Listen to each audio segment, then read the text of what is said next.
Je m'appelle Florian Auger, je suis directeur de l'agence de design Outercraft. On est basé à Bayonne, mais je suis originaire de Vendée.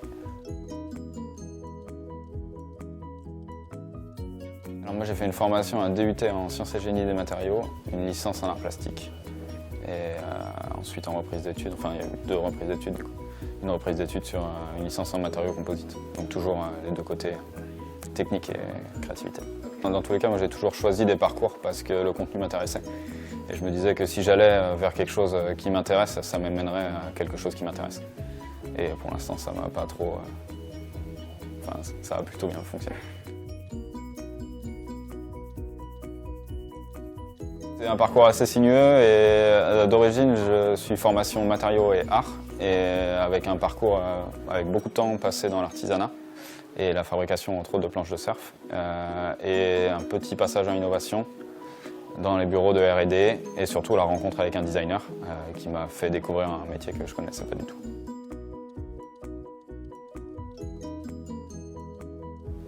Moi j'ai toujours fabriqué des produits qui m'intéressaient, donc que j'utilisais, et vu que j'étais beaucoup dans les sports nautiques et les sports de glisse, ça a été directement les planches de surf, les planches de skate et les planches de snowboard. Et du coup j'ai beaucoup gravité autour de ça et je suis allé directement sur ces fabrications-là. Et le fait de revenir en arrière et de m'ouvrir à la conception de plus de produits actuellement, c'est hyper intéressant. Et en fait c'est plus créatif que de s'enfermer dans un milieu.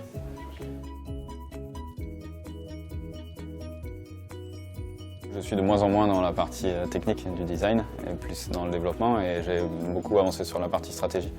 Stratégie, branding, j'accompagne du coup mes clients sur ces aspects-là et mon équipe travaille sur le produit et bien sûr c'est très lié donc on passe beaucoup de temps ensemble à réfléchir sur la globalité du projet. Mais j'ai eu une évolution en passant du produit et ensuite en continuant.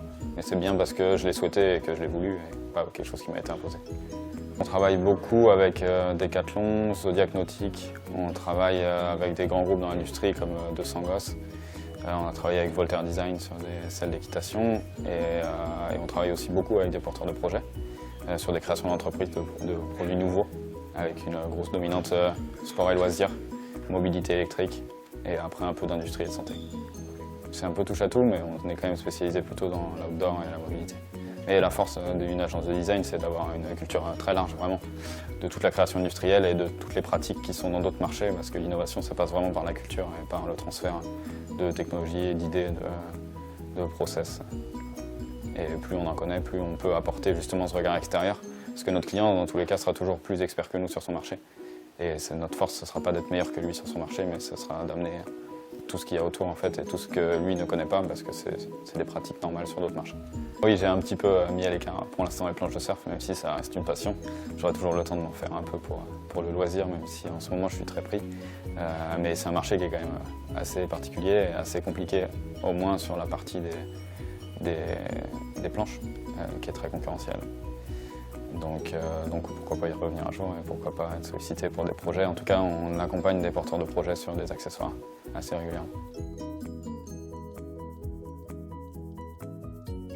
Continuer à développer l'agence, continuer à monter en compétences et avancer vers ce qui fera la réussite d'un projet, d'un point de vue vraiment de design global, autant de la stratégie que du produit en lui-même et de tout ce qu'il faut mettre autour pour qu'un produit se vende et puis qu'il touche réellement sa cible et qu'il ait un vrai intérêt pour son client et pour la société un peu en général. Et il y a tellement de domaines et tellement de spécialités qu'on ne sera jamais bon dans tout, donc déjà on a de la marge de progression toute la vie en tout cas dans ce métier-là pour apprendre des nouvelles choses. Si ça vous intéresse, allez-y et puis vous verrez bien après. Comment dire, il vaut mieux suivre les choses qui nous intéressent, ça nous amène quelque part où ça nous intéresse et il ne faut pas trop se focus sur l'arrivée. On ne sait pas où on arrivera dans tous les cas, donc autant aller vraiment sur l'affect et sur ce qui va nous donner envie d'apprendre au moins. Je pense que ça m'aurait vraiment plu parce que j'avais justement ce profil un peu cross qui n'était pas que technique et qui n'était pas que artistique. Et j'avais pas identifié le design produit à l'époque, mais j'avais pas non plus trouvé de formation qui m'orientait vers ça.